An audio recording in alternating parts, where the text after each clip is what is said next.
In the late 1800s and early 1900s, people were on the move. Trains rumbled across the country. Ships crossed oceans. Wagons rolled across the open prairie. Canada was changing fast, and for many individuals and families, that meant leaving behind everything they knew in search of something new. But these journeys were not all the same, and they were certainly not easy. Some people were immigrants arriving from countries like Ukraine, Italy, or Poland. The Canadian government was encouraging European immigration to settle the West, promising cheap land and a better life. But the journey wasn't simple. Many boarded crowded steamships that took weeks to cross the Atlantic. Once they arrived at ports like Halifax or Quebec City, they still had long, uncomfortable train rides west, and no guarantee of success once they got there. Farming in the prairies meant isolation, harsh winters, and hard labor to turn rough land into a home. Others came from much farther away. Chinese immigrants had played a huge role in building the Canadian Pacific Railway in the 1880s. But by the 1890s, the government had begun charging a head tax, a fee Chinese immigrants had to pay just to enter Canada. It started at $50 in 1885, rose to $100 in 1900, and reached $500 by 1903. That was more than many people earned in a year. Despite this discrimination, Chinese communities still grew in places like Vancouver and Victoria, where families worked in laundries, shops, and restaurants, often sending money back to relatives in China. Black settlers also made new journeys during this time. Some came north earlier through the Underground Railroad. Others, especially in the early 1900s, came from the United States, seeking farmland and freedom from segregation laws. They established all-black communities, like Amber Valley, Alberta, and faced enormous obstacles: racism, lack of support from the government, and the challenge of starting fresh in a cold and unfamiliar land. For many Indigenous families, journeys during this period were not hopeful, but forced.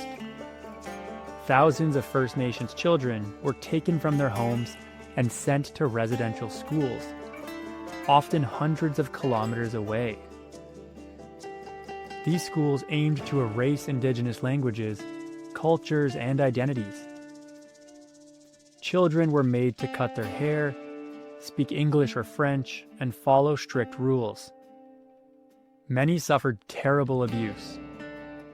The trauma caused by this system continues to affect Indigenous communities to this day.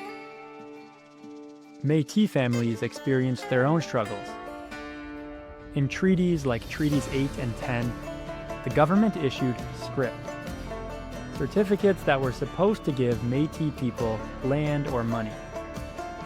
But many didn't fully understand how to redeem them, and some were tricked into selling their scrip for very little. As a result, many Métis people lost land that should have been theirs. Others moved further west or north to find places where they could continue their way of life. Still, others set off with great hope. Homesteaders left crowded cities in Ontario or Quebec to start farms in Saskatchewan or Alberta. Women joined the growing suffrage movement, fighting for the right to vote and for better working conditions. Children left behind everything they knew to join parents in unfamiliar new towns. Their journeys were shaped by both opportunity and challenge. Now it's your turn to imagine what that journey might have felt like. So here's your challenge. You'll write 3 diary entries from the point of view of a fictional person living in Canada between 1890 and 1914. This person is going through a major journey or change. Whether it's moving across the country, immigrating from overseas, being sent to a residential school, joining the workforce, or settling on new land. To complete this challenge, you'll do the following. Choose a character based on the real historical experiences of people during this time.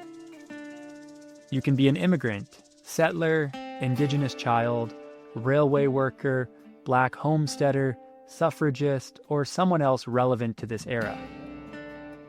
Write 3 diary entries from different points in their journey.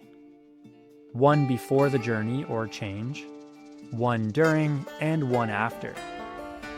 Each entry should be about 1 paragraph long.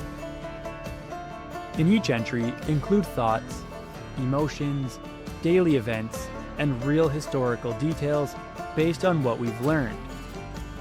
Use the voice of your character, like you're really living through it. Your writing should show how your character's life is shaped by the bigger changes happening in Canada at the time. Things like immigration, settlement, education, discrimination, or political change. The more you can connect your character's story to real events, the stronger your writing will be. Be creative, but stay true to history. You're giving voice to someone who lived through one of the most significant times in Canadian history. Good luck, and write like history depends on it.